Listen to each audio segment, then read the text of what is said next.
Eduardo Girão, candidato do Partido Novo à presidência do Senado, criticou os partidos de oposição ao governo Lula, que declararam apoio a Davi Alcolumbre e da União Brasil. Como temos mostrado aqui, Alcolumbre é o favorito na disputa com apoio de lulistas e bolsonaristas. Sim, ele é o candidato do PT do Lula e do PL do Bolsonaro, do governo Lula e da oposição, que inclui, evidentemente, os bolsonaristas e tomara que haja oposição não bolsonarista. É isso que a gente está procurando aí. Precisava surgir gente que zele mais por princípios, né, nessa política brasileira. O Girão criticou a última gestão do Alcolumbre à frente do Senado, marcada pelo domínio do Centrão, e afirmou que a união entre governo e oposição em torno da candidatura de Alcolumbre configura, aspas, o acordão mais vergonhoso da história, fecho aspas. Olha, Girão, antes de eu continuar na pauta, preciso registrar aqui que o bolsolulismo ou bolsopetismo, termos que eu ajudei a popularizar, ele não é de hoje, não é novidade, Girão. Ele começou, assim, de uma maneira mais intensa, na sabotagem do combate à corrupção, em razão das mal chamadas rachadinhas, que eram os esquemas apontados pelo Ministério Público do Rio de Janeiro em gabinete da família Bolsonaro, o histórico de funcionalismo fantasma da família. Foi ali que Bolsonaro se bandeou para o lado de Dias Toffoli, para o lado de Gilmar Mendes, para retaliar a Operação Lava Jato. Esse foi o acordão mais vergonhoso da história recente do país. Fico perguntando onde é que o senhor estava, né? Porque a gente aqui aprecia que as pessoas, mesmo depois de muito tempo, falem uma verdade ou reconheçam uma verdade. Mas convém ressaltar que é tarde, né? Antes tarde do que nunca, sem dúvida. Mas a gente está apontando lá esse acordão desde a raiz. E agora que o senador está disputando um cargo, é que ele enxerga. Então o senador também disse o seguinte ao antagonista, abro aspas, não tem o mínimo de coerência, o PL da censura foi o Davi Alcolumbre como presidente que colocou para votar. Não faz sentido esse tipo de acordão. Quem é que vai dar voz à sociedade brasileira que quer uma mudança e está esperando o Senado se levantar há tanto tempo? Quem vai dar essa voz? Fecho aspas. Estamos perguntando isso aqui desde o requerimento de criação da CPI da Lava Toga. Quem é que vai dar a voz à oposição, às pessoas que querem moralidade pública, que não querem essa república do escambo? Bom, o Girão está certo no seu discurso. Lamentavelmente ele vem tarde, num momento em que esse bolsolulismo já está mais cristalizado em torno do Centrão. Rodolfo Borges, vou ouvir você antes de passar aqui para outra pauta do Congresso Nacional. O que você acha dessa disputa? Qual é a sua expectativa? O que está acontecendo é uma disputa por poder. A gente conversou, inclusive, no Made in Brasília de hoje, mais cedo, com o senador Rogério Marinho, que foi candidato da oposição contra o Rodrigo Pacheco, que ganhou a eleição, né, a reeleição na presidência do Senado. E ele estava contando, ele e o Isalci Lucas, que é um deputado que era do PSDB, mas migrou para o PL, que eles se sentiram retaliados. Eles se sentiram, eles interpretaram que eles passaram a ser tratados como inimigos pelo Rodrigo Pacheco, sem ter direito a cargo, sem ter direito à comissão. E aí esse cálculo político agora que o PL faz, e o Bolsonaro está à frente disso, junto com o Valdemar Costa Neto, para ter poder dentro do Senado e da Câmara também.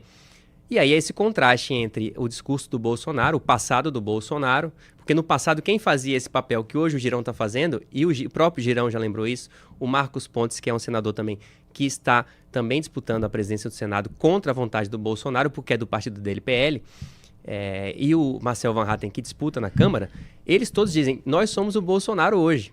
O Bolsonaro fazia esse papel antes. Só que hoje o Bolsonaro faz o papel partidário. E aí, como aconteceu na eleição municipal com o Pablo Marçal aqui em São Paulo, o Bolsonaro vai se desgastando por conta disso, do contraste entre aquilo que ele pregava e o que ele faz hoje. Papel partidário, lembrando que o partido é de Valdemar da Costa Neto, que exerce influência, lembrando que Bolsonaro é aliado de Ciro Nogueira, de Arthur Lira. Ciro Nogueira é o padrinho do Cássio Nunes Marques. Foi o Ciro Nogueira que recomendou ao Bolsonaro a indicação do Cássio Nunes Marques para o STF, foi o primeiro-ministro indicado por Bolsonaro ao STF. Bolsonaro depende de voto do Cássio Nunes Marques, tanto no STF quanto no TSE, para se livrar das acusações que foram feitas contra ele, está indiciado.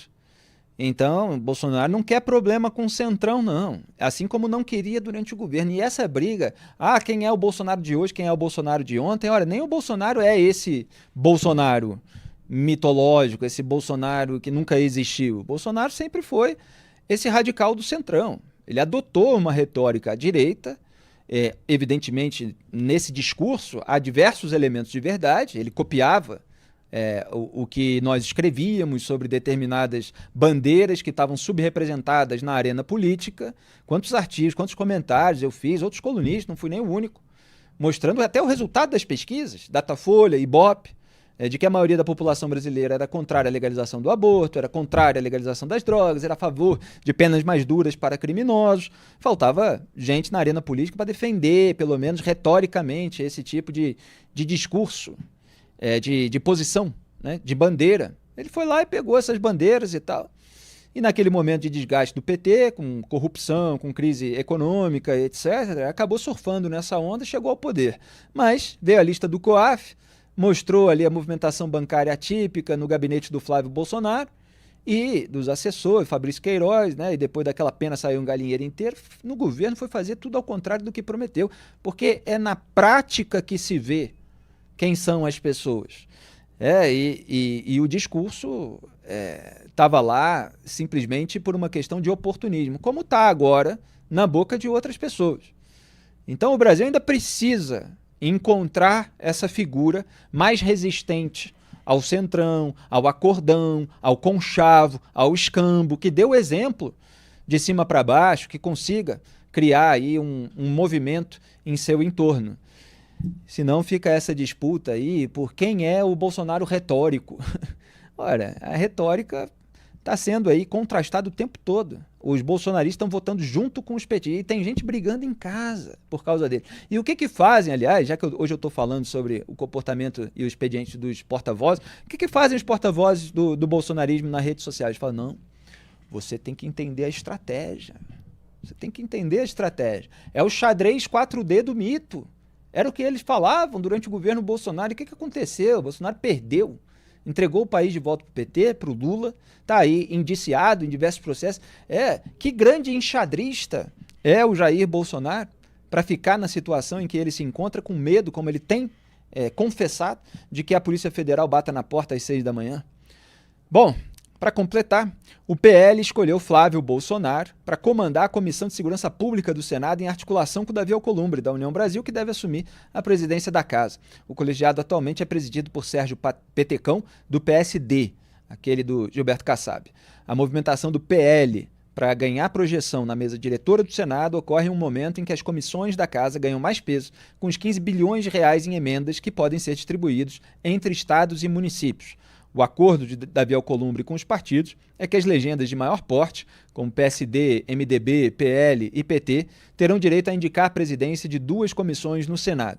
Esse arranjo reflete a distribuição de poder entre as principais forças políticas da casa, com cada partido buscando garantir posições estratégicas para avançar suas agendas e fortalecer sua atuação nas discussões legislativas. Pelo menos é o que eles alegam. O PL também vai assumir a Comissão de Infraestrutura, com Marcos Rogério, do PL, na presidência. Uma das atribuições do colegiado é sabatinar indicados para agências reguladoras. Tem até gente fazendo piada com trocadilho, né? De que estão apoiando Davi Alcolumbre em troca de comissão. Pois é o retrato mesmo da República do Escambo. Agora, segurança pública requer combate à lavagem de dinheiro, inclusive em imóveis e lojinhas de chocolate. Mas o Brasil é esse país do avesso em que a banana está engolindo o macaco. Rodolfo Borges. O que está se desenhando no Senado é um pouco o que já ocorreu na Câmara. Porque o PL, partido do Bolsonaro, conseguiu na última eleição, maioria foi o partido com mais votos, com mais deputados na Câmara. E, portanto, conseguiu comandar comissões relevantes, Comissão de Constituição e Justiça, por exemplo.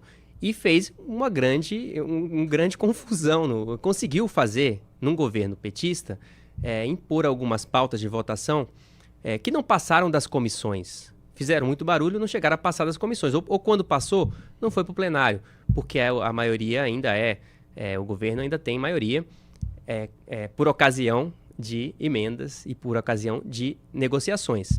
Mas o que se anuncia para o Senado é que tem aí alguns senadores do PL que vão assumir comissões e, portanto, provavelmente vão começar a fazer um pouco mais de barulho no Senado de olho em 2026, não só para tentar presidência da República, mas também para tentar a maioria no Senado, e aí é aquela velha história de tentar o impeachment primeiro de um ministro do STF.